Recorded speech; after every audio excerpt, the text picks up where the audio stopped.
Senhor Deus, Pai eterno e amado,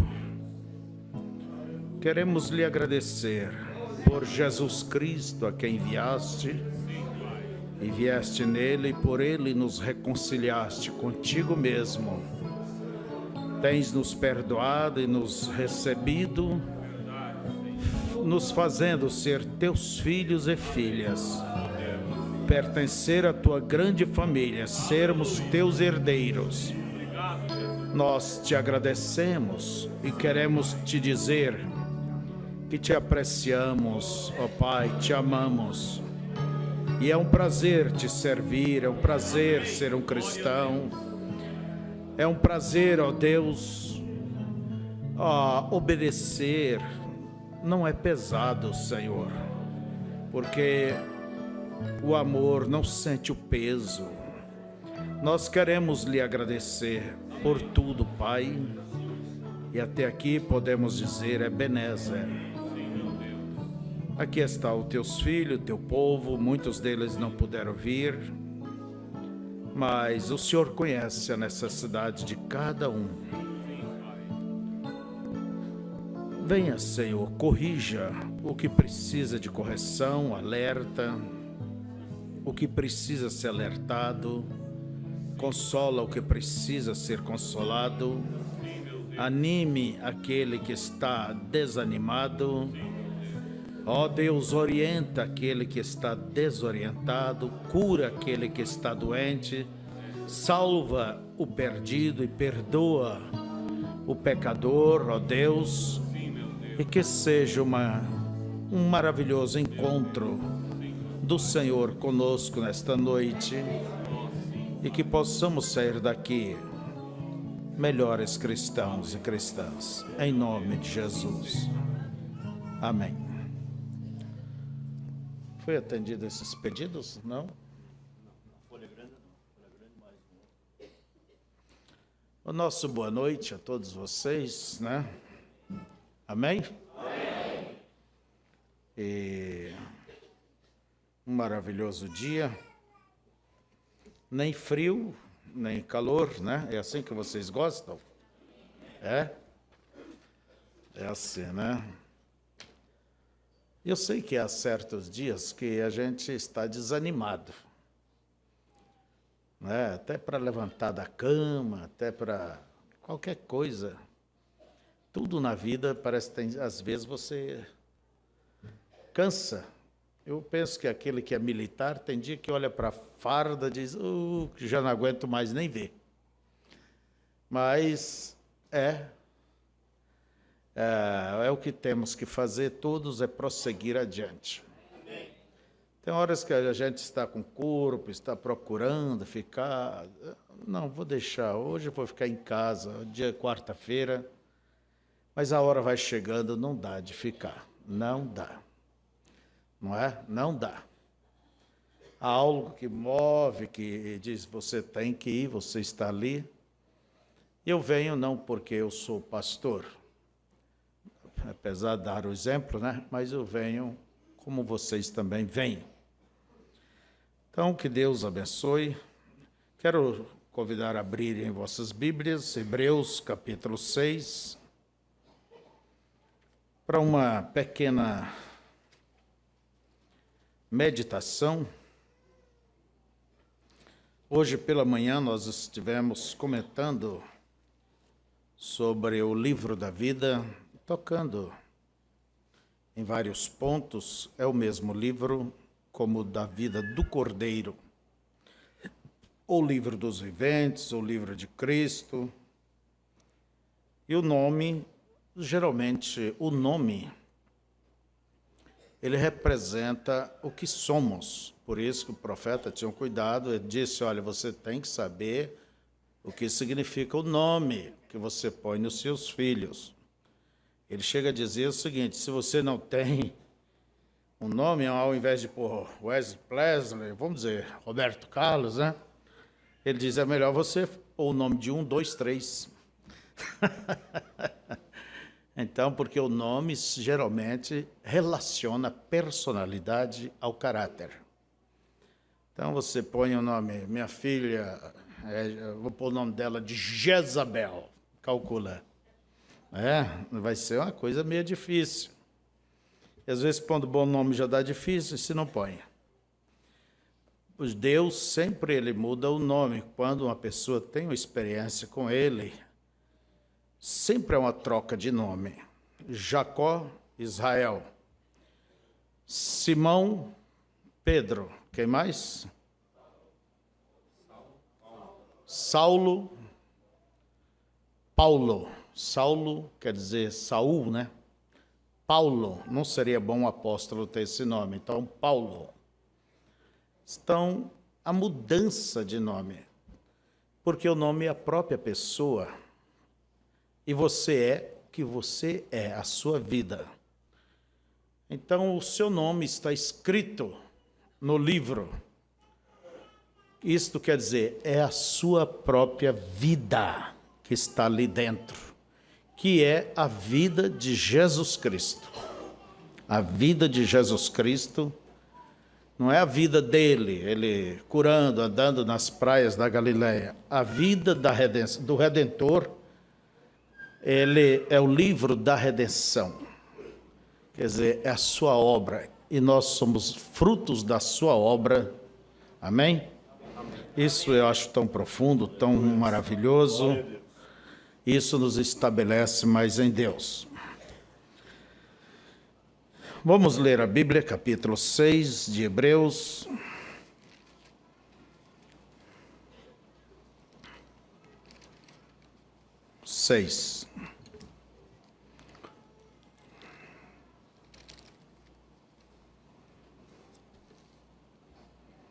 Começando com o verso 4. Porque é impossível que os que já uma vez foram iluminados e provaram o dom celestial e se fizeram participantes do Espírito Santo e provaram a boa palavra de Deus e as virtudes do século futuro e recaíram, sejam outra vez renovados para arrependimento. Pois assim quanto a eles, de novo crucificaram o Filho de Deus e o expõem ao vitupério, quer dizer, ao sofrimento, né? Porque a terra, quem bebe a chuva que muitas vezes cai sobre ela e produz erva proveitosa para aqueles por quem é lavrada, recebe a bênção de Deus. Mas a que produz espinhos e abrolhos é reprovada, e perto está da maldição, o seu fim é ser queimada. Mas de vós, ó amados, esperamos coisas melhores e coisas que acompanham a salvação, ainda que assim falamos.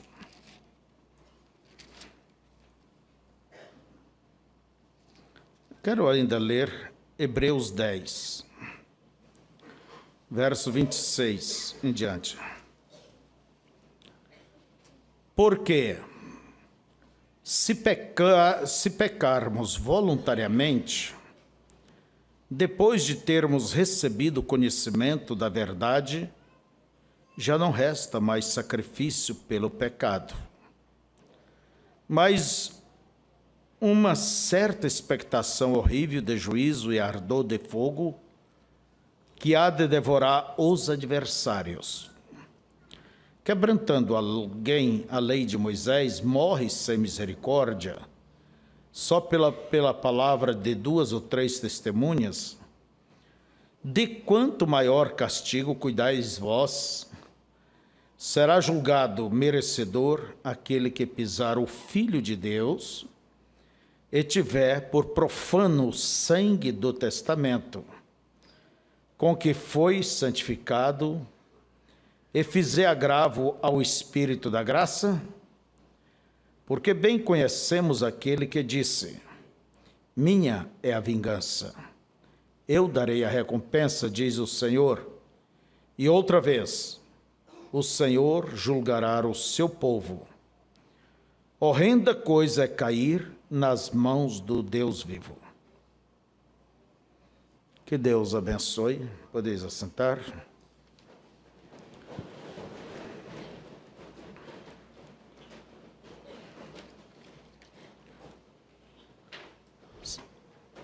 O temor a Deus,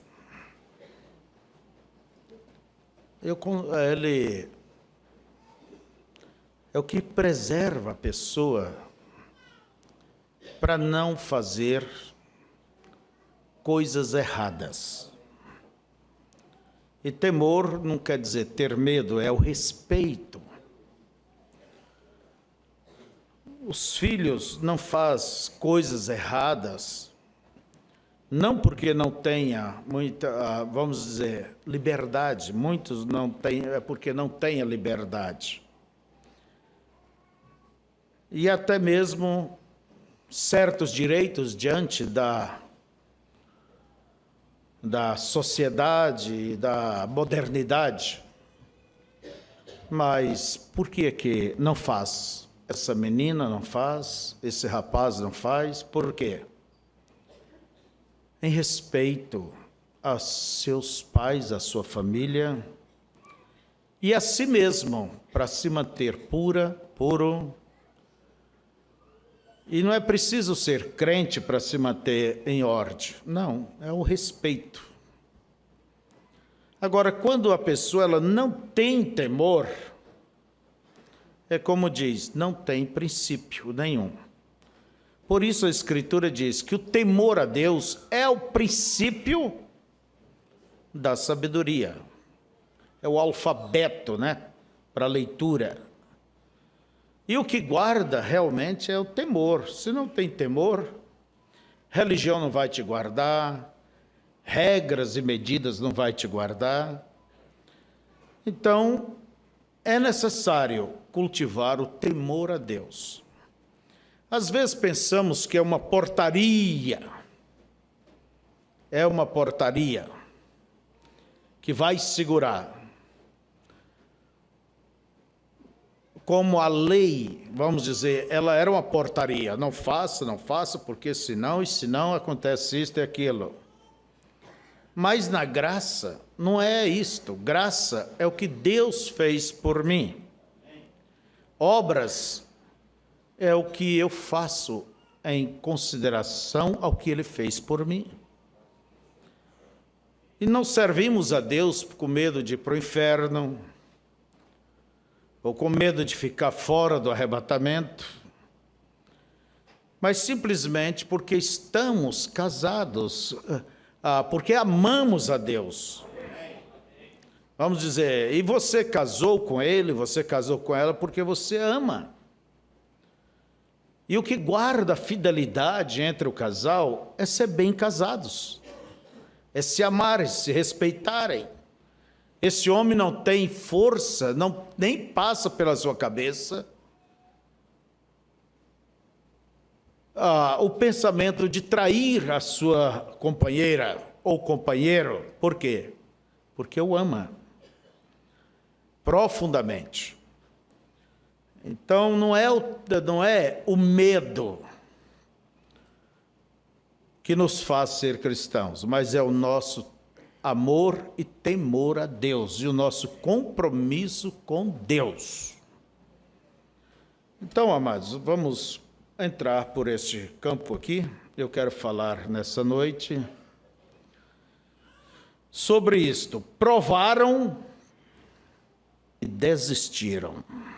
Provaram. Prova esse petisco, ele é bom? É. Vai querer levar? Não. É bom, mas não levo, não quero. Provaram e desistiram. Há muitos que têm provado as coisas do diabo, do mundo, e desistiram. Como também desistiram, provaram das coisas de Deus e mais tarde desistiram, voltaram atrás. É o tipo daqueles 10 espias Era 12 que foram à terra da promessa, olharam, analisaram, fizeram um bom levantamento, se as cidades ali eram grandes, pequenas, se o povo era fraco, era forte, se a terra era boa ou não. E eles, passando pelo vale de Escol, trouxeram um cacho de uva enorme, a ponto que veio numa vara 2 homens trazendo eles. Ele nos ombros. Eles trouxeram frutos da terra, provando que a terra era boa. Era boa. E a Bíblia diz, aqueles que provaram o dom celestial, quer dizer, provaram das coisas de Deus, e recuaram. Porque não quer dizer por provar, não quer dizer por falar em línguas, não quer dizer por conhecer a verdade, não quer dizer por sentir a presença de Deus, sentir o perdão, sentir a graça de Deus. Isso não quer dizer que a pessoa deu o seu apoio 100%. Como aqueles 10 espias, porque 2 permaneceram firmes, Josué e Calebe, mas os outros 10 simplesmente recuaram. Mostraram que a terra era boa, ali estavam os frutos, mas daqui um pouco eles foram olhando pelo lado negativo, o povo é grande, os inimigos são mais do que nós. Dali um pouco a terra não prestava para dar nem guanchuma. Não prestava.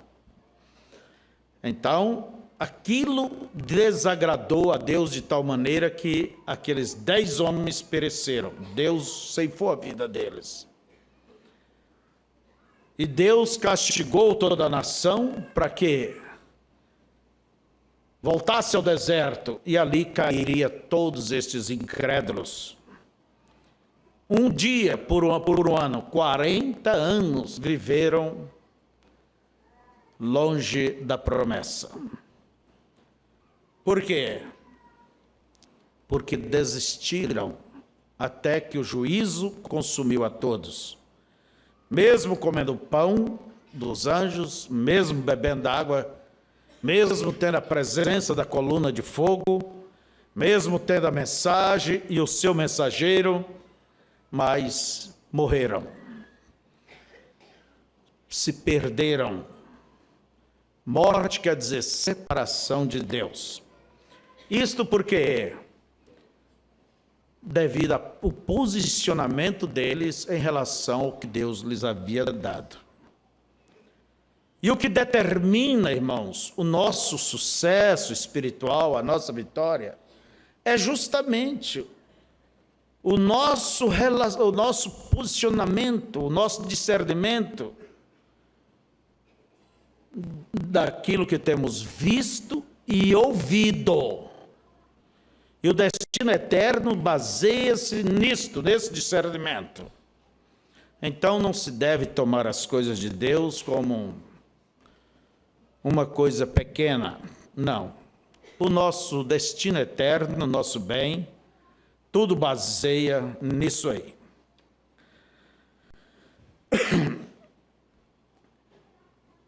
Se um muçulmano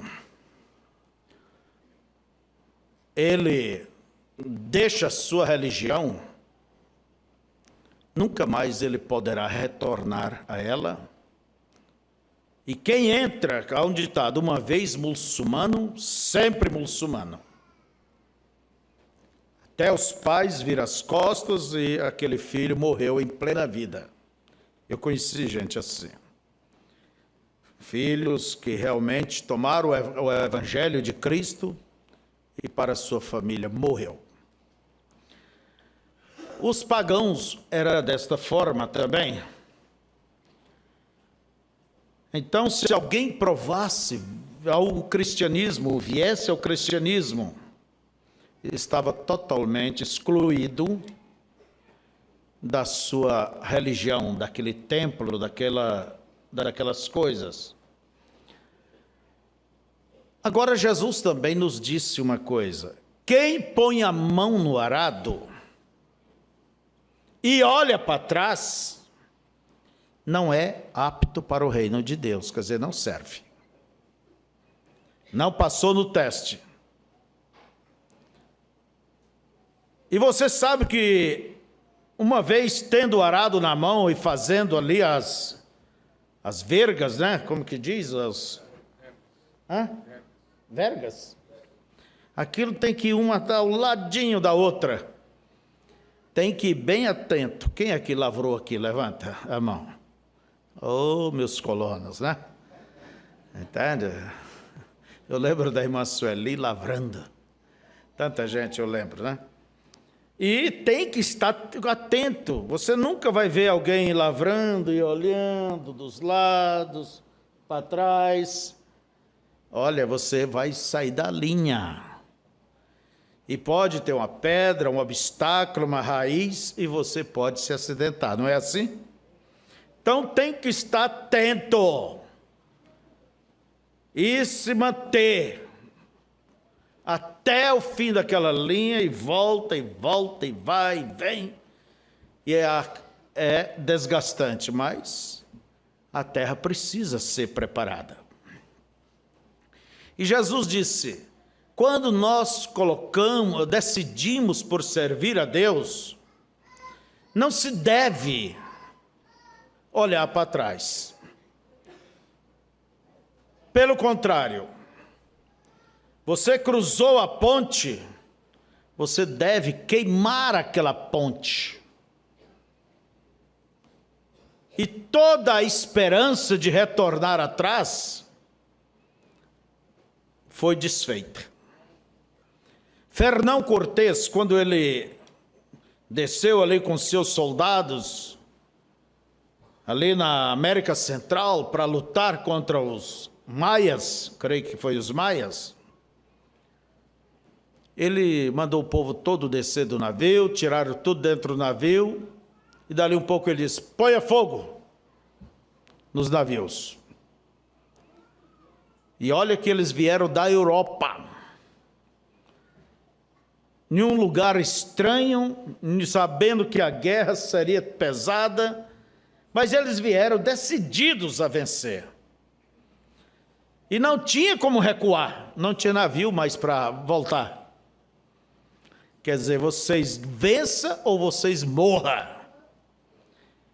E um homem, quando ele luta sabendo que atrás não existe uma porta de escape, olha, ele luta, viu? Ele luta por 3, 4, ele fica valente.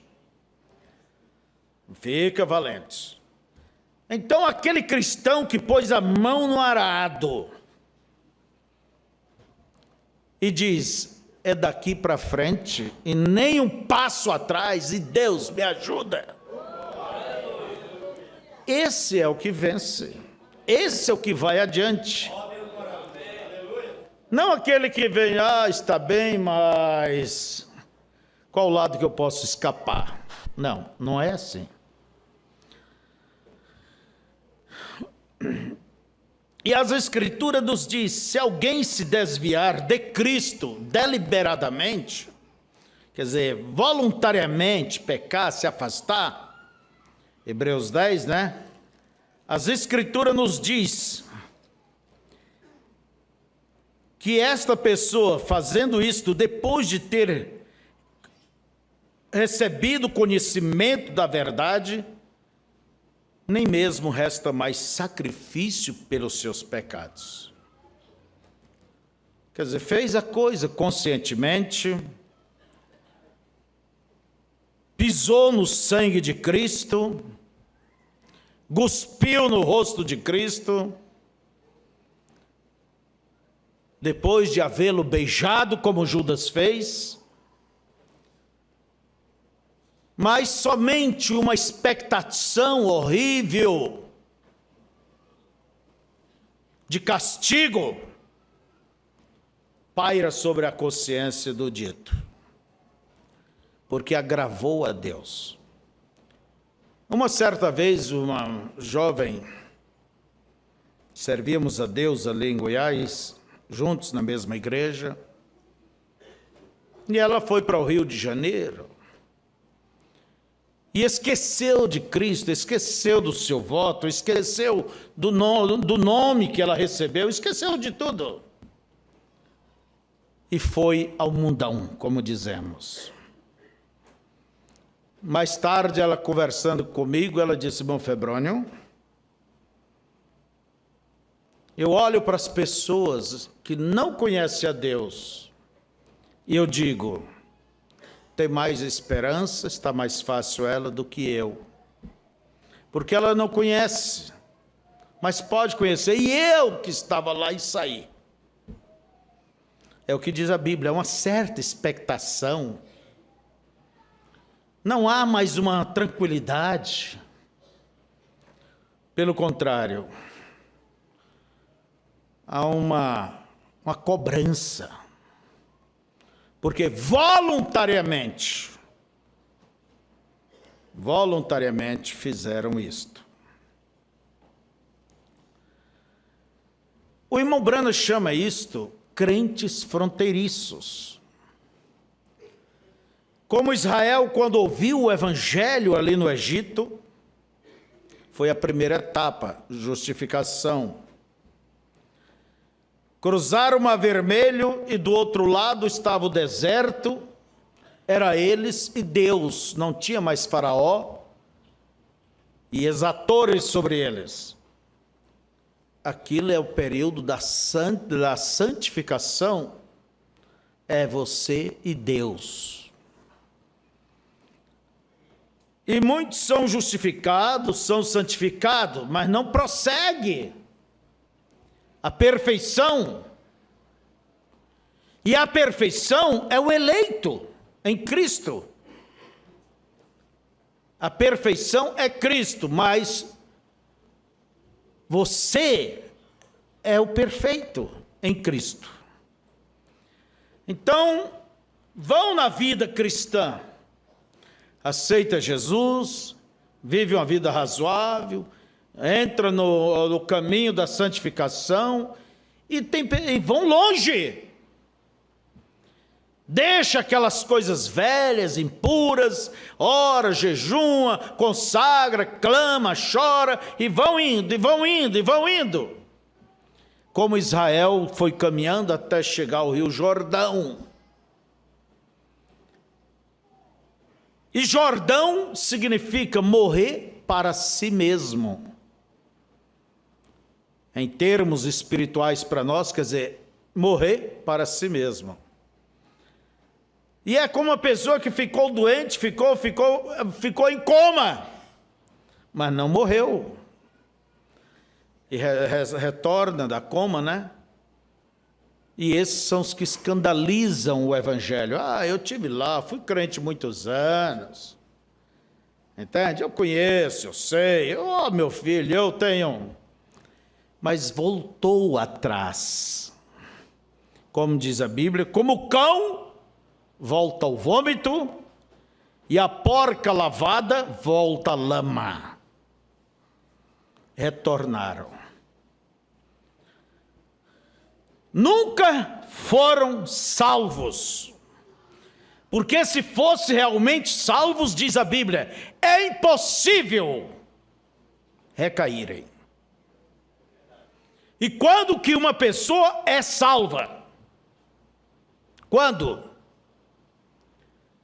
Quando ela nasce de novo, cruza o Jordão, recebe o batismo do Espírito Santo, aí é salvo. Amém. E a Bíblia diz que estes é impossível caírem. Mas existem esses outros que provaram e desistiram. O próprio irmão Branham, pregando aquela mensagem, 3 classes de crentes, chama o crente incrédulo. Vai enquanto lhe convém, a coisa não lhe convém, ele volta atrás. E há outro que vai até um pouco mais, como Judas, o crente fabricado. Mas chega uma hora de mostrar a sua cor. Por isso o tempo é o maior revelador de todas as coisas. Então o crente fronteiriço é isto. Está bem junto às coisas de Deus, não vai e nem sai dali. Vive ali, na fronteira. Como aquela jovem que havia se convertido, foi arrumar sua roupa, levar na costureira e ao voltar, ali ela ouviu as velhas músicas e lembrou que ela era uma grande boa bailarina. E que havia ganhado todas as competições com o dito feito lá. E ela começou a ter saudades, sabia de cor, e salteado, e os passos daquela dança. Daí eu que veio, eu vou passar lá perto, posso encontrar meus amigos, falar de Cristo. Quando ela menos esperou, ela já estava dançando. E o profeta disse: quando foi que ela caiu? Quando ela parou. Quando você para as coisas erradas, para ver certos filmes, certos programas, certas conversações, é ali onde reside o perigo. A amizade, companheirismo, irmãos, sabe que a coisa não se porta como se deve portar. É isto. É a característica do crente fronteiriço, do laodiceiano, morno, nem quente nem frio. O crente superficial não morre 100% para si mesmo, não nega a si mesmo 100%. E, contudo, não deixa do Evangelho.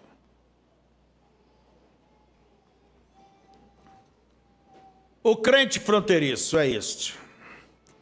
Vai até longe, mas nunca cruza o Jordão. Nunca nasce de novo, nunca recebe o batismo do Espírito Santo. Por quê? Porque não procura da maneira sincera, correta. Não se aproxima de Deus da maneira certa. Porque tudo depende da maneira como nos aproximamos de Deus. Aquela mulher que tocou em Cristo, aquela mulher que tinha um fluxo de sangue, ela tocou diferente de todos os demais. E olha bem, ela somente tocou, enquanto vai ver que havia outros ali que agarravam Jesus e não recebia nada. É a maneira como você se aproxima de Deus. É a maneira como aquela moça, aquele rapaz, aquele garoto se aproxima do pai, da mãe. Olha, leva uns trocos. Mas se não sabe se aproximar, passa aí o dinheiro para mim, eu preciso. Não vai sair nada daquele bolso, tem jararaca. Entende? É a maneira de se aproximar de todo o coração, com humildade, com respeito. É a maneira que nós alcançamos dar um passo mais à frente. Não é certo? Pedro, olha bem. Por mais que ele andou com Jesus e os outros apóstolos durante 3 anos e meio. 3 anos e meio. Quantos sinais eles viram? Quantas curas? Quantos ensinos? Quantos mistérios Jesus revelou para eles? A vós é dada a conhecer os mistérios do reino dos céus. Eles não. Veja só. E no final de tudo isso, Jesus disse para Pedro: Pedro, quando você se converter, ajuda seus irmãos. Quer dizer, se converter também, né? Ele poderia dizer: ora, não sou eu convertido, pastor Jesus. Eu deixei o meu trabalho, eu deixei a minha casa, me chama de irresponsável. Abandonei a família para te seguir. Eu tenho feito tudo isto, tenho passado medo ao teu lado aí, enfrentando esses inimigos, esses fariseus. Isso não prova que eu sou convertido? Mas tem uma coisa: ninguém é convertido sem ter o Espírito Santo. Porque a Bíblia diz, depois que a pessoa, em nossa leitura aqui, Hebreus 6, né? A Bíblia diz que é impossível um genuíno convertido, alguém que genuinamente, que tenha o Espírito Santo em sua vida, não só porque falou línguas, gritou, orou pelos enfermos, porque tem dons ou isso e aquilo. Não, não. A conversão. Ninguém é convertido sem o terceiro passo. Você pode ser justificado e não ser santificado e não ser justificado, mas você não pode receber o batismo, essa imersão, se fundir com Deus, se fazer sem passar primeiro por justificação e santificação. E você não pode fazer o caminho inverso. Por isso Pedro diz: arrependa e vai devagar, e vai e chega, esse é o caminho.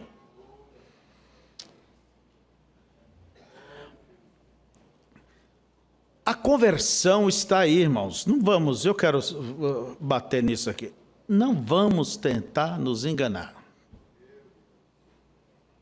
Eu sou batizado em nome de Jesus, eu creio na mensagem, eu creio no profeta, eu creio nisso, meu pastor, o irmão Febrônio, eu tomo da ceia, bebê. Você sabe como você está e eu sei como eu estou. E a segurança eterna é individual. Não é o papai que dá, não é a igreja que dá. Não é as suas boas obras meritórias que vai dar, porque então não seria pela graça, mas a Bíblia diz que é pela graça somos salvos. E é necessário cada um desfrutar dessa convicção, dessa vida, vamos dizer, esse prazer, essa segurança, da segurança eterna, do seu arrebatamento. Hoje que estivemos vendo nomes que pode ser colocado no livro da vida. E pode ser riscado esses nomes dali, pessoas. E os nomes só são colocados através do sangue. Quando crê, quando recebe a obra do Calvário, quando se santifica, vai ali, no livro, mas não permanece. Por quê? Porque peca contra Deus, como Judas. Foi longe Judas, mas ele terminou traindo. E ele tinha o seu nome escrito no livro da vida. Quando eles, os apóstolos e os 70 pregadores, foram, e Jesus disse: vai, cure os enfermos, limpe os leprosos, ressuscite os mortos, expulse os demônios em meu nome. Cada um deles voltou trazendo belos testemunhos. E Jesus disse: olha, não vos alegreis porque os demônios vos sujeitam, mas porque o vosso nome está escrito no livro da vida. Amém. Quer dizer que o nome de Judas estava escrito no livro da vida. Por que ele se perdeu mais tarde? Se ele provou as boas coisas de Deus, mas ele recaiu, voltou atrás, com um beijo traiu seu mestre. E Jesus, orando, disse: não perdeu a não ser o filho da perdição. O filho da perdição, este se perdeu. Mas antes não eram salvos, por quê? Foi longe, provou do evangelho, provou das coisas celestiais. Mas provar não quer dizer que é a obra consumada do evangelho sobre a pessoa. Não quer dizer que é um salvo. Provou. Você vai ali na porta, ali, eu tenho um banco ali, sempre tem quem vende abacaxi, tem lá. Prove, é docinho, tal. Mas isso não quer dizer que eu sou dono do abacaxi. Se eu quiser, eu tenho que pagar o preço. Mas está as provinhas. A pessoa é curado, a pessoa recebe a alegra, mas conhece o evangelho, vive, mas não vão mais profundamente. Fica ali na casca. Por isso é que volta atrás. Volta atrás. Quer dizer, tem um nome no livro da vida, mas volta atrás. Mas tem uma coisa. O eleito predestinado é aquele, o salvo, que recebeu o Espírito Santo, que tem Deus. Realmente está salvo. Este não volta atrás. Este segue, não importa as provas, as lutas, as dificuldades, as contradições. Há algo que o agarrou por dentro. E é Deus que agarrou por dentro. Não é você que segurou em Deus, porque se você segura, você pode soltar. Mas quando Deus segura, não há como soltar. Você não entende o porquê isso. Não sabe, não entende. Você não consegue formular uma vida fora do evangelho, fora de Deus. Não te vê em outros lugares. Porque Ele conquistou você por dentro. Amém? Amém? Assim, irmãos, aí está a noiva. Ela permanece. E Deus colocou este nome. Todos os nomes foram colocados antes da fundação do mundo. Mas há aqueles que foram colocados, mas são retirados. Isso na presciência de Deus. Deus sabe. Deus conhece. Mas é você que determina. É você que sabe. Por isso eu quero dar essa palavra essa noite. Lute pela fé que Deus te tem dado. Lute pelo evangelho. Lute por esta verdade. Lute! Amém. Siga adiante. Não olhe os sintomas, não olhe os problemas, não olhe os navios fracassados. Não olhe. É você e você com Deus. Vá até o fim. Se o pai não quer, vá sozinho. Se a mãe não quer, vá. Se os filhos não querem, vai você. Porque quem põe a mão no arado e olha para trás, não serve. Não serve para chegar lá. Eu penso que às vezes nós ajeitamos muitas pessoas para ser crente, ajeita daqui, ali, igual o bibelôs. Entende? Também não passa de crentes bibelôs. Tem que saber como dizer, tem que falar como agradar, não sei o quê. É igual aquele casamento, para manter junto, tem que estar ajeitando daqui, ajeita dali, põe pano quente daqui, esparadrapo da lá, emplasto de fubá do outro lado, e para ir vivendo dia por dia. Ora, se a coisa tem que cair, que deixa desmoronar já de vez. Se uma coisa tem que dar errado, que dê errado.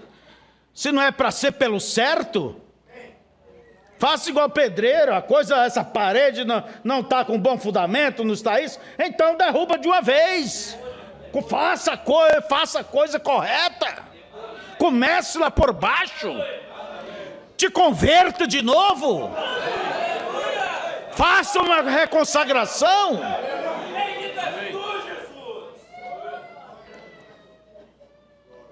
Porque não adianta, irmãos. Palácio em cima de areia não permanece. Diante das tempestades, dos ventos e das dificuldades, não permanece.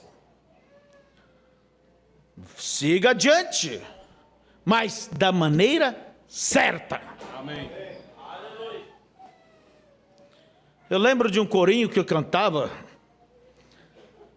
caminho vou a Canaã, se meu pai não vai, eu vou sozinho, se a mamãe não vai, eu vou sozinho, se meus irmãos não vai, eu vou sozinho. Eu digo, se o pastor não vai, eu vou sozinho, né? Se os irmãos não vai, eu vou sozinho. A verdade é isto. Quando eu me converti, eu recordo, dando esse pequeno testemunho, primeira coisa, meus amigos foram embora. O meu maior amigo virou as costas e disse: que bobo. Um dia chamei ele para ir lá na igreja, e ele foi, uma irmã deu um aleluia bem forte atrás dele, ele assustou. Ele se assustou. E depois eu perguntei: e aí, o que acha? Gritam demais. E eu sabia que ele gostava do jogo de futebol, e perto da minha casa tem um estádio. Se escuta mais de 2 quilômetros o grito do povo. Eu disse: escuta, que barulho é aquele que sempre eu ouço? Ele: qual? Quando marca um gol lá, ó. Sabe o que ele falou para mim? Seu bobo! Virou as costas e desapareceu. Mãe, irmãos, todo mundo virou as costas. Tem gente que não faz uma decisão servir a Deus porque o marido não vem, a mulher não vem, os filhos não vêm. Você vai para o inferno junto com todos eles. Eu sei que eu fiz o seguinte: olha, a minha alma é minha e é eu que tenho que decidir por ela. E não vim para brincar de evangelho.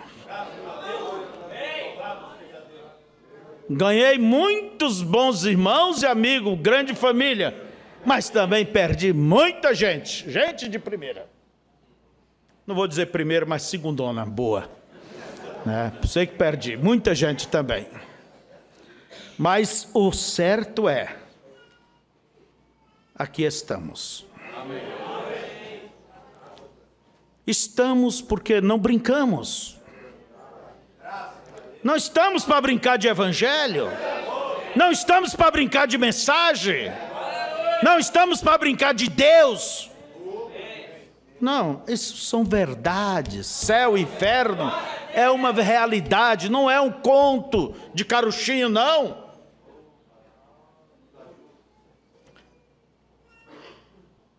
Então, quem põe a mão no arado, não olhe para trás. Vá! E como disse hoje pela manhã, vá até o fim, como disse Jesus. Aquele que permanecer até o fim. Esta é que será salvo. Eu dei um exemplo. Se você tem que pôr uma linha de elétrica de 1 quilômetro, comprou fio, chega ali, falta, vamos dizer, 20 centímetros, você tem luz? Não. Tem que ir até o fim. Você pode ter alguma coisa que você pode ser meio Quer dizer, inconstante, mas na vida espiritual, por favor, não brinque. Leve sério. Leve sério. Porque não é por provar das coisas de Deus que te garante o arrebatamento. Não. Não é por provar das coisas de Deus, porque, como nos diz a Bíblia, a chuva que Deus envia, ela vem sobre o que é bom e o que é ruim, a brolho e o trigo, e a terra alimenta ambos. Então os dons provam que Deus é bom, não que você merece, porque ninguém merece nada. Crentes fronteiriços. Prova, vão longe e retorna. Tem seus nomes escritos no livro da vida, mas pelos seus erros termina riscando. E Deus disse a Moisés, Moisés pediu, Senhor, perdoa o povo, então risca o meu nome, quer dizer, me tira da tua lista. Não é o nome, é a própria pessoa. Me tire, não me representa você. Deus diz, quem pecar, esse é o risco. Este é o risco. E Ezequiel nos mostra, Ezequiel 33, por ali, né? Que aquele que o justo vivendo na sua justiça, olha bem, mas se ele se desviar, toda a sua justiça é esquecida e ele morre no pecado. Não adianta servir a Deus 30 anos, 40 anos, 50 anos, 10 anos, 5 anos. Eu fui crente. Não, você pisou, estragou tudo o que foi feito. Mas por outro lado também o ímpio não importa se viveu a vida toda no pecado, se ele se arrepende e volta a praticar, e começa a praticar o que é certo, Deus também perdoa tudo. Isso mostra que Deus é o que? É já, é agora. O que define a nossa posição com Deus não é o que eu fui ontem, o que você foi no passado, e nem o que pretendemos ser no futuro. Não recebemos méritos por nossas boas intenções. Não. É o nosso presente. Eu faço essa pergunta: como você vai indo com Deus? Como está o teu compromisso, tua ligação com Deus? Vai em paz? Se o arrebatamento se dera esta noite, você, como se encontra? Tem sido sincera com você mesmo, com Deus, com o teu próximo, dentro de casa, com a sua família, com todos os teus negócios e tudo? A tua consciência está tranquila e em paz? Porque a Escritura diz, se o teu coração te condena, como vai ter paz com Deus? Então não prove só do Evangelho, não prove só da verdade, mas seja você o verdadeiro Evangelho, a verdadeira carta viva. Seja você o Cristo andando sobre 2 pés.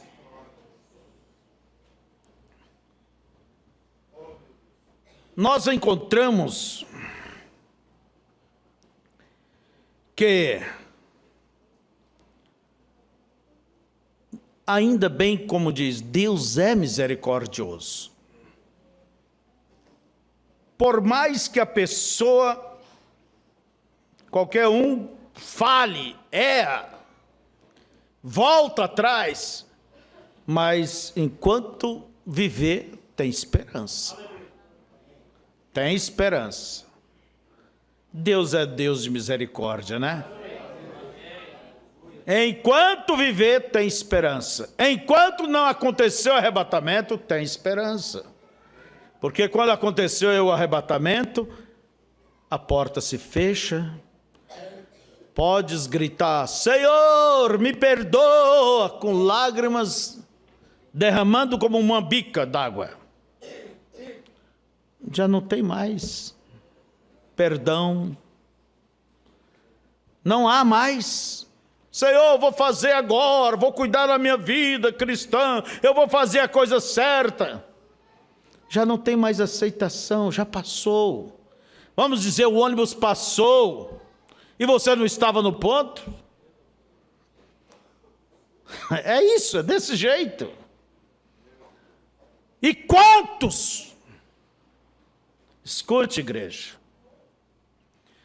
Não estamos falando do arrebatamento para longos tempos, daqui a muito tempo. Não, é agora.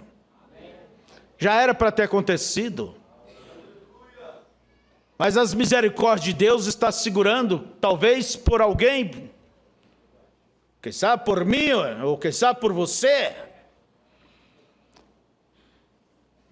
Mas não me surpreende, muitos daqui ficarão. Muitos e muitas. Porque não tem feito, andado como devia andar perante Deus.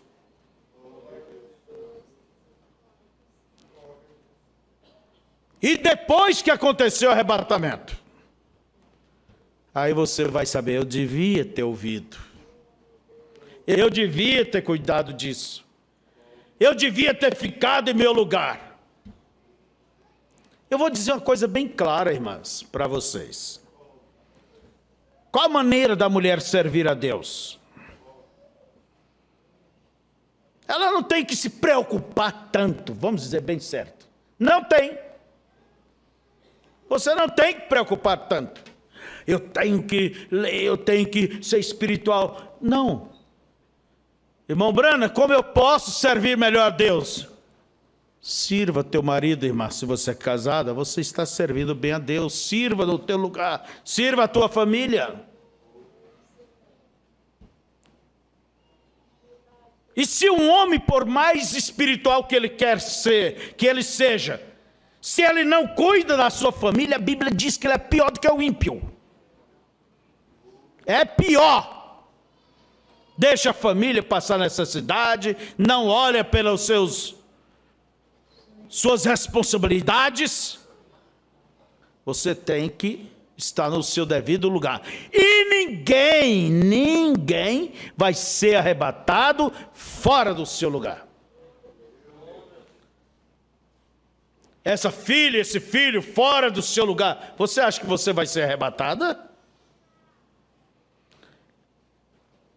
Você fora do seu lugar como cristão, acha que será arrebatado? Como pai, como mãe, como esposo, como esposa.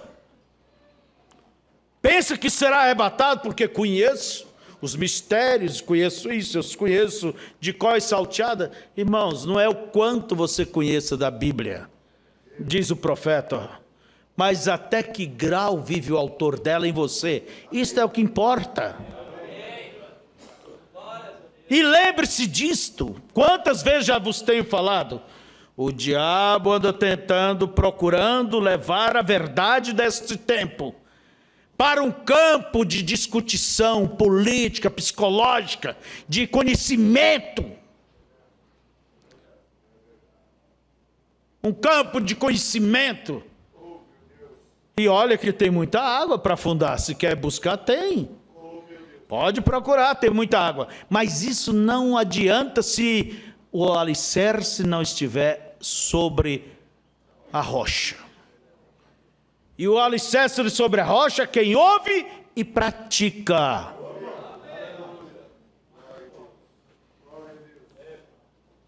Não importa quão belo um homem pregue, quão grande cristão diga ser tal ou tal pessoa, o evangelho é para ser vivido, não discutido, não somente conhecido mentalmente, intelectualmente. E o diabo quer deixar a coisa só aqui em cima, mas não quer que desça aqui. Essa é a verdade.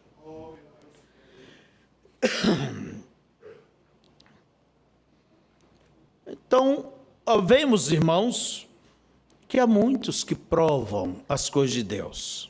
Conhecem, mas não permanecem. Retornam.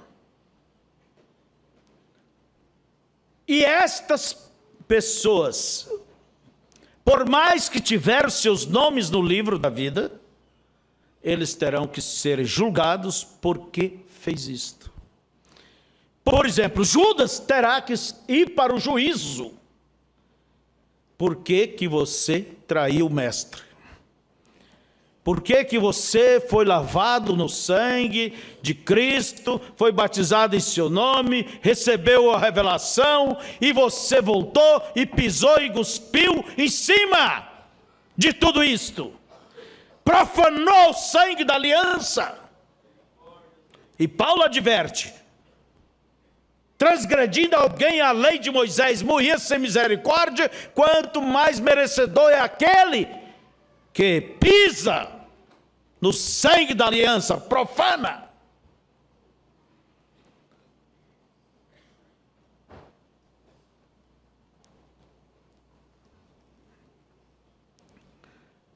Quão mais merecedor é?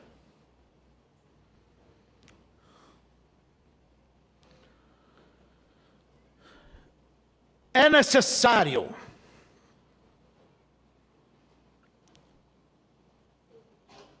que ande, caminhe, seja firme. Eu gosto de ver Josué.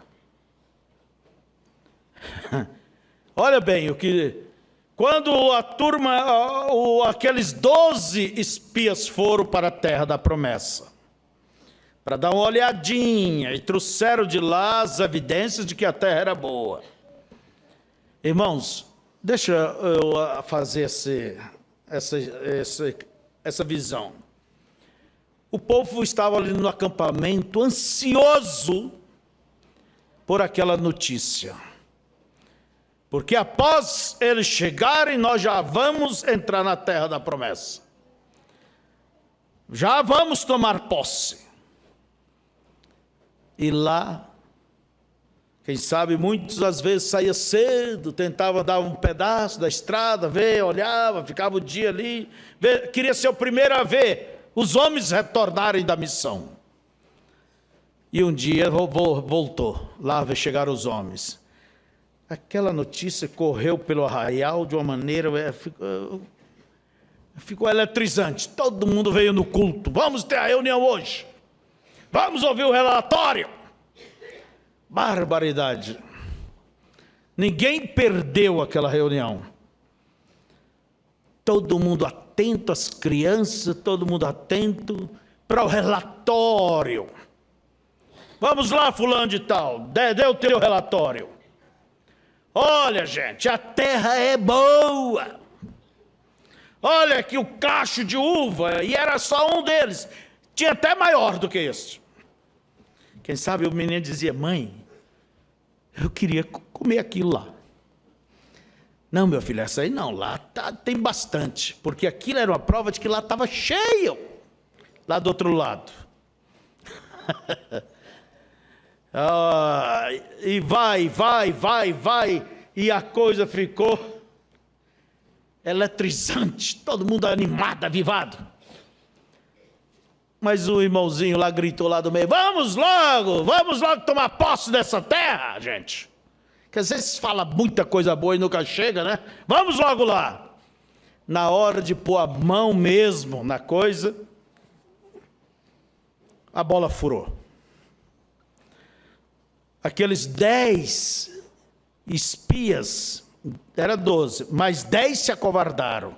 E aquilo é um tipo do líder. A igreja vai ser como o líder, o pastor dela é. Se é um covardão, será um covardão. Uma igreja covarde. Simplesmente quando eu disser: vamos adiante, levantou um daqueles covardão ali dos 10, de entre os 10.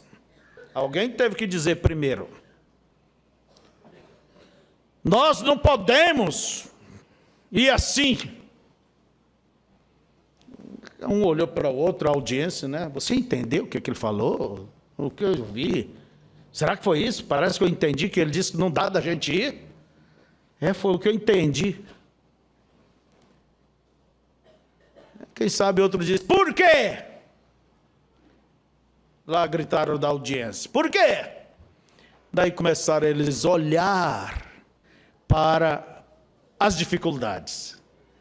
Você acha que se você olhando para os problemas, para as dificuldades, você vai avançar espiritualmente? Não avança não, porque qual a maior dificuldade que você tem? Começa por você mesmo. O bem que você quer fazer não faz, mas o que não presta está aí. Não é assim? Os problemas estão por todo lado. E eles começaram a dizer as dificuldades.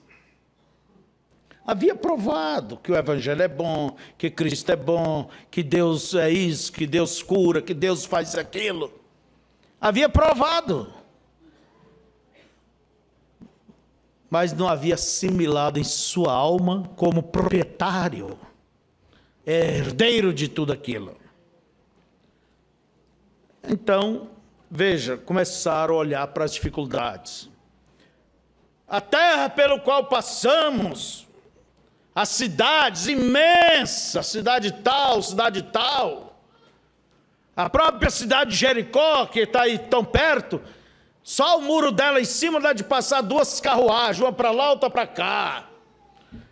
Muros tão altos que vai até nas nuvens. Exagera, né? Exageraram tanto. Nós não temos arietês para derrubar aqueles muros. E mais, começaram a olhar as dificuldades.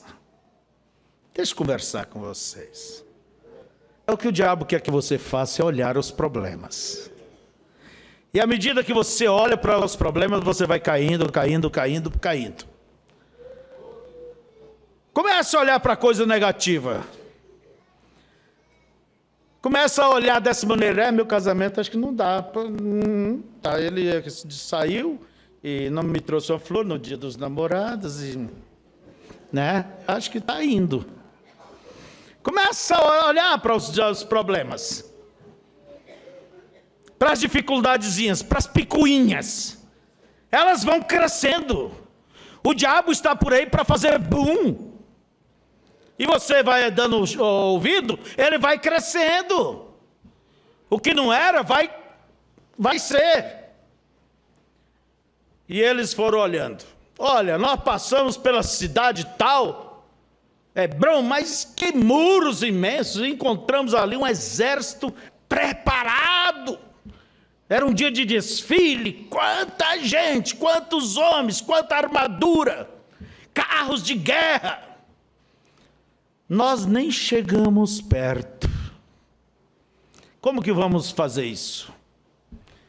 E é um povo unido, eles estão esperando Israel, a política deles é uma política de guerra. Estão nos aguardando, afiando as espadas lá. Daí alguém olhava para o outro assim, né? O israelense. E você tem alguma experiência militar? Você sabe pelo menos fazer como que é? Baixadinha,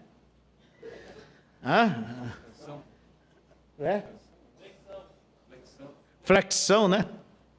Gordo não dá de fazer flexão, só se encosta a barriga e fica quieto, né? Só mexe o braço, igual sapo. Então veja vocês, gordo e velho. Mas vamos aqui. Qual a experiência militar que você tem? Não sei nada, nem fazer flexão. E a espada, como que é? Brincava quando era criança, brincava lá com os pedaços de pau. E o escudo? Nem sei o que é isso. E sabe, jogar flecha em cavalos, e correndo, e atirar e acertar o inimigo? naquela brecha da armadura dele. Olha, nem eu jogar a flecha sei. Gente, coitado dos crentes. Quem olha para os crentes diz, gente, coitado desse povo. Não sabe nada, não tem nada. Assim as nações olhavam para Israel. Essa gente que vai tomar aqui, está para eles aqui, ó. Está aí. Vimos ali os filhos de Anaquins, a raça gigante, com 4 metros de altura. E nós parecia uma bola, assim, diante deles. Se desse um chute da gente, ia cruzar o morro. Quem somos nós para ocupar essa terra? Irmãos, Deus havia suportado idolatria, Deus havia suportado todo tipo de rebeliões, Deus havia suportado tudo, mas quando eles estavam ali para tomar conta, e eles disseram, não podemos, foi demais para Deus. Aí Deus não aguentou. Por que que eles fracassaram? Se eles provaram que Deus fez por eles ali no Egito, será que aquele testemunho não encorajava eles? Se Deus fez, Ele faz, Ele vai seguir fazendo.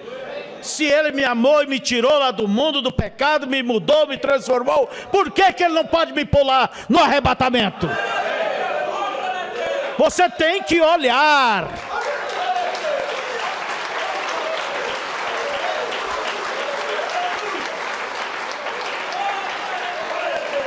Você tem que olhar para o que Deus tem feito. Isso para te dar coragem para enfrentar os desafios lá na frente. Mas aqueles espias não lembraram nessa hora que o mar vermelho abriu. Não lembraram que o Egito, a potência, os Estados Unidos do dia foi derrotado. Entende? Por eles. Não lembraram dos milagres, não lembraram do maná, não lembraram da água, não olharam para a coluna que estava sobre eles, não lembraram nada, só viram os adversários. E Deus havia dado aquela terra com juramento, e quando Deus promete, alguém vai possuir. Se você fracassar, Deus levanta alguém. É como disse João Batista, se eles se calarem, as próprias pedras se levantarão e clamarão. Veja vocês, Deus havia prometido.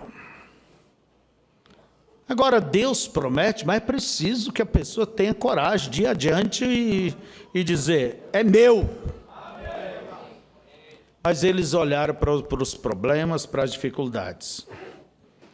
Se eles olhassem para as promessas, isso mostraria que eles não estavam olhando para as condições deles. Mas é o grande problema, é quando você olha para as suas condições e compara ela com os problemas e as condições dos adversários. Você vai dizer, não dou conta. E o que você faz? Você foi até a fronteira. Você anula o que Deus fez por você. E é aí onde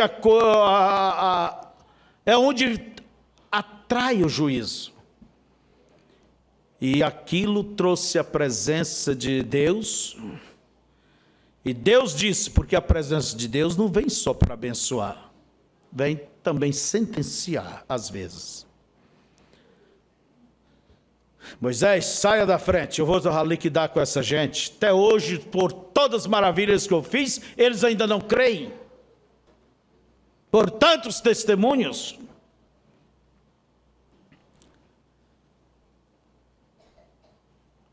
Não, perdoa, Senhor, tal. Sabe o que aconteceu? Deus disse, 40 dias eles viajaram por lá, então 1 ano por cada dia. Volte para o deserto. Já tinha estado 2 anos no Sinai, quer dizer, tinha que tirar mais 38 anos andando sem sentido. olha bem, andando sem sentido. Pode quem olha a jornada deles pelo deserto, tem hora que eles vão lá, daqui um pouco eles vêm, parece que vai encontrar com um velho carreiro que eles já passaram há tantos anos atrás. Quer dizer, ficaram dando voltas e voltas sem sentidos.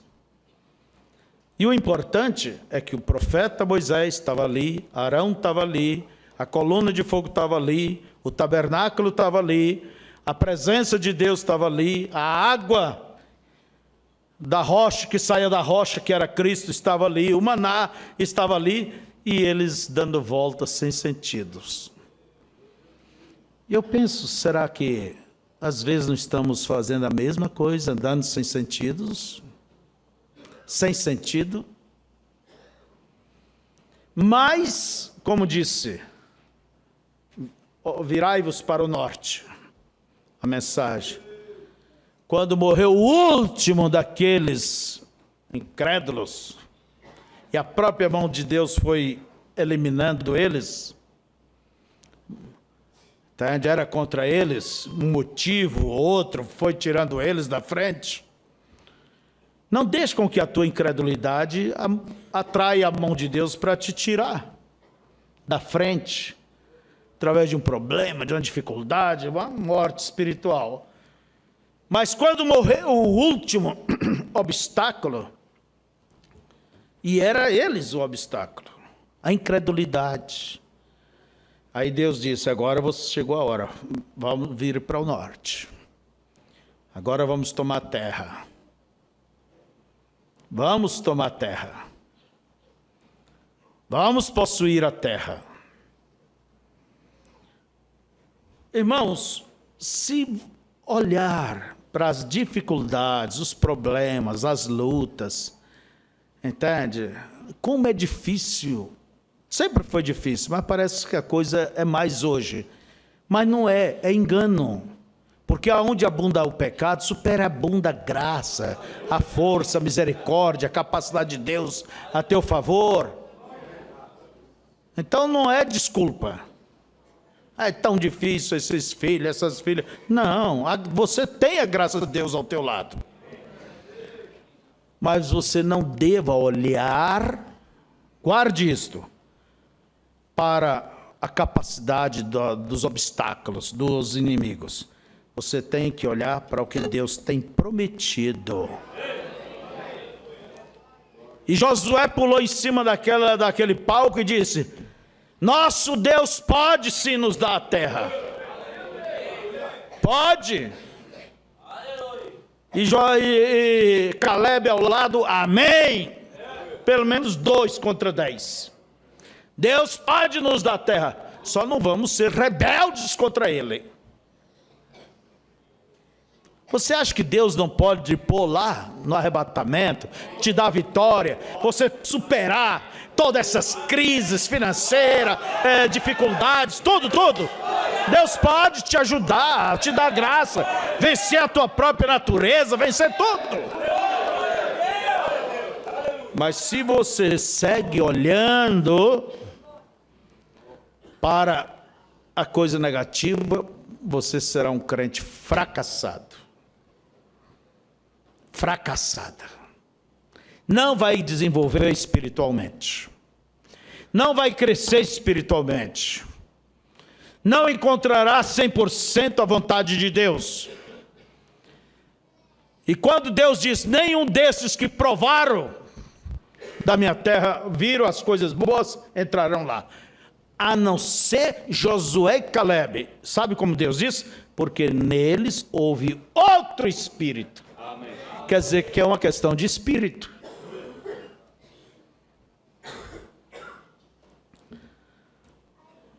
Fiquemos de pé.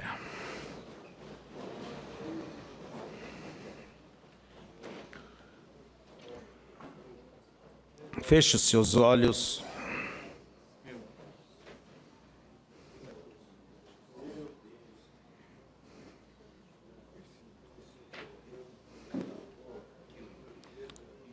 Uma coisa é certa, o eleito nunca desiste.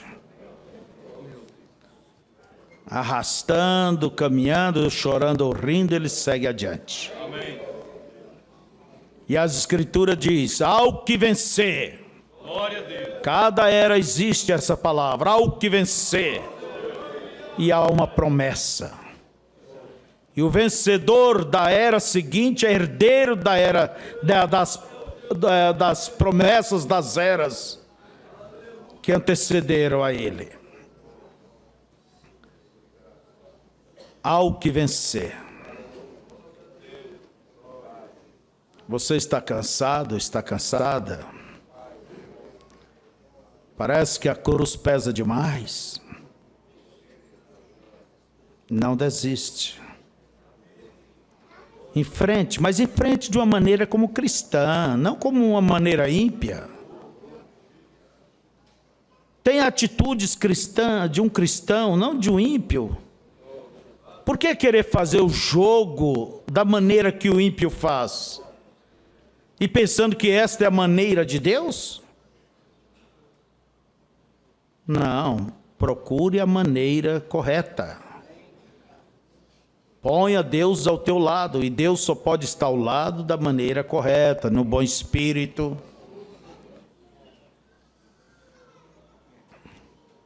Querido Pai, somente estamos aqui diante de Ti, e não podemos dizer que não temos provado das coisas, daqueles frutos do outro lado, da cura, da Tua presença, das Tuas promessas. Quantas vezes choramos, gritamos, alegramos. Ó Deus querido, obrigado por essas provas que nos dás, mostrando que muito mais nos espera do outro lado. Mas nós queremos ir, Pai, até o final. Amém. E não desistir, não morrer na praia. Por isso, Senhor, aqui estamos e lhe peço, converta cada um, Senhor. Me converta cada dia mais e mais a Ti, Senhor. A minha irmã, o meu irmão, Senhor. Para que a imagem de Cristo possamos refletir, ser esta a imagem de Cristo aqui na terra. No nosso falar, no nosso andar. Ajuda, Senhor, cada um a dar o genuíno testemunho. E nesta hora, neste tempo, o assunto, Senhor, é se refugiar em Ti. Não vejo outro escape. Como Israel não podia vencer os adversários sem Deus, nós também não podemos. Eu recordo que Israel até tentou, subiu, disse que se arrependeu, e Moisés disse: não vai, eles estão esperando vocês lá. Eles foram e apanharam. Deus querido, que ninguém tenha a coragem de querer dar um passo, presumindo que agora vai dar certo, agora está certo. Mas que cada um encontre, Senhor, a maneira de trazer o Senhor ao seu lado. Eu sei que as coisas mudarão. Não queremos somente provar as coisas de Deus, mas nós queremos, Pai, possuí-las. Possuir, Senhor. Não queremos jamais desistir, mas prosseguir firme. Amém. E eu rogo que o Senhor seja com teus filhos e filhas. Amém. Se alguém aqui entre nós, Pai, algum irmão, irmã, jovem, seja quem quer que seja, que anda flertando com o mundo, olhando para, amando as coisas do mundo, que eles saibam, ó Pai, que não são aptos para as coisas de Deus.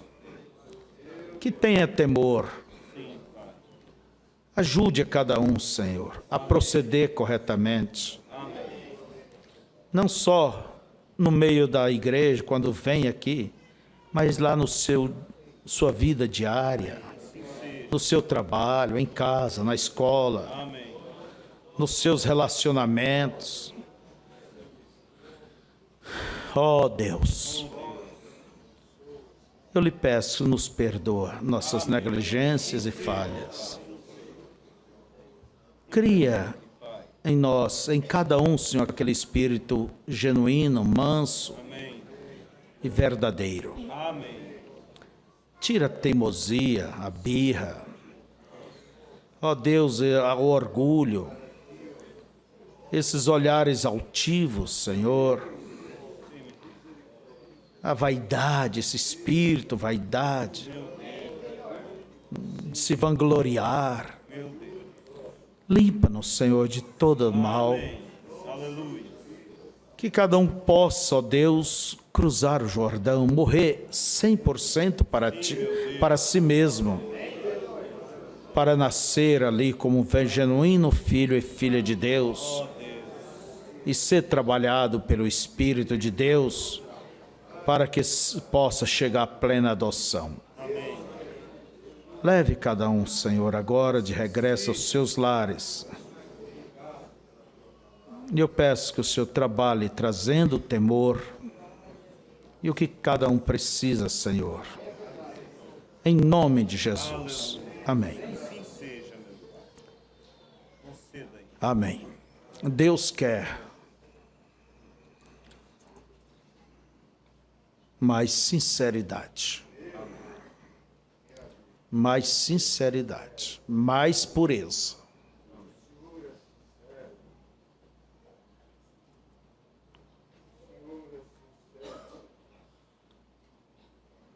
Deus requer isso da igreja. Cada um sabe aqui o que você precisa. Não atrapalhe a jornada dos outros. Então vou embora. Não, você tem que converter e fazer o que é certo, do que viver com um pé lá no mundo e outro aqui. Não. O desejo é que você se converta. Agora, se Baal é Deus, então vai atrás de Baal. Mas se Baal não é Deus, então por que não comprometa 100%? Limpe seus guarda-roupa, limpe seus corações de toda amargura, de toda mágoa, de todo rancor, de todo espírito de galo de rinha. Vamos em direção ao nosso objetivo. Deus os abençoe, Deus os guarde. E até quarta-feira. Estejamos todos aqui.